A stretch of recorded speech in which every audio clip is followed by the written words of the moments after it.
So what we're doing with the athletes today is we're taking them through a deadlift. Probably the king of all strength power exercises with regards to what you're using with most of your athletes. However, what we want to try and do is give these athletes an edge. So we're incorporating VRT training, band training, try and modify that strength curve. Also give us options with regards to supersetting. All I've done here is looped an ankle loop through itself. I pulled it tight. The athletes are probably going to be using in and around the smooth part of the knurling. So I start here, wrap it as tight as I can. And all I'm trying to do is get as much of that Velcro in and around onto this Velcro. And it doesn't need to be a hell of a lot. They're built tough, they're going to stay. And then all we do is feed up through the inside of the circuit-band.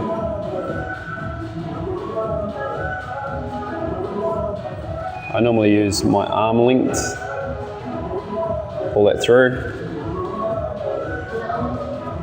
we clip in.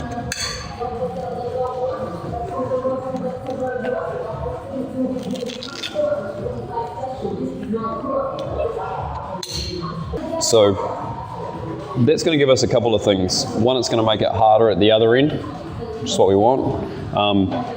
The main thing that most athletes do when they get the bar, especially basketball players, when they're tight around their hips, their knees and their ankles, is they'll move the bar forward. All that's going to do is apply more pressure to the lower back. So what this will actually do by standing on this band here is it'll keep this bar nice and straight. So it's actually harder for me to move it wrong.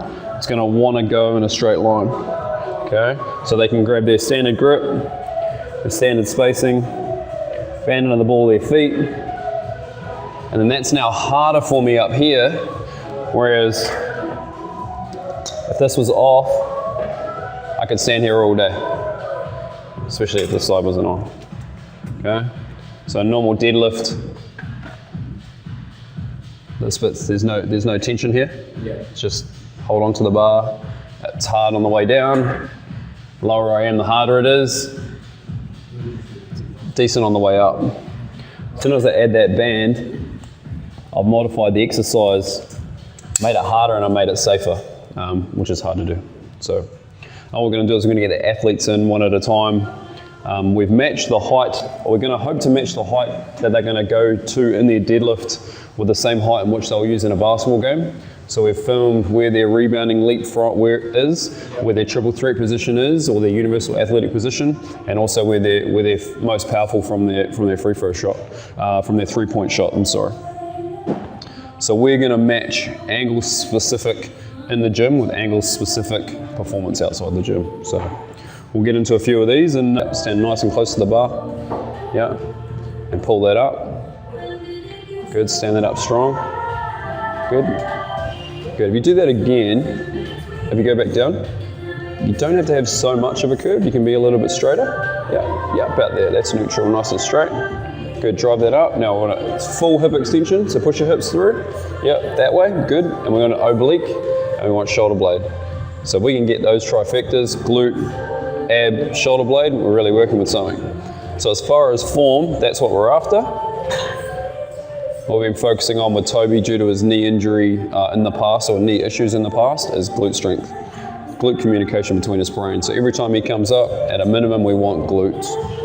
Cool. So we're going to do our first round. We're going to add some weight. So depending on how tight we have that band, we can add anywhere between 6 kgs to 60. Add multiple bands, going to increase it more. And we're going to get him to do eight strong reps. Good. And today Toby's going to have the intent of as much power as he can in the right muscles for something like a tomahawk dunk, okay, or a powerful rebound. As soon as we've finished this angle specific training, we're going to go out and repeat it with a basketball. So that's it there. So he's going to step off that, just step off the band and do another 8. And now you've got all your benefits of your standard deadlift. Yeah, or rack pull in this case for this athlete. Yeah. Now the reason why we're using rack pull instead of traditional deadlift, 1 is angle specific, but 2 is because this is the first time I've seen these athletes move. By adding the band, I can keep the weights light, less chance of injury. How do you find that? Good warm up. Sweet. So every time we're going to keep it the same amount of reps. We're going to start with the band, make it hard for lockout, and just add weight. Yeah. Cool. All right.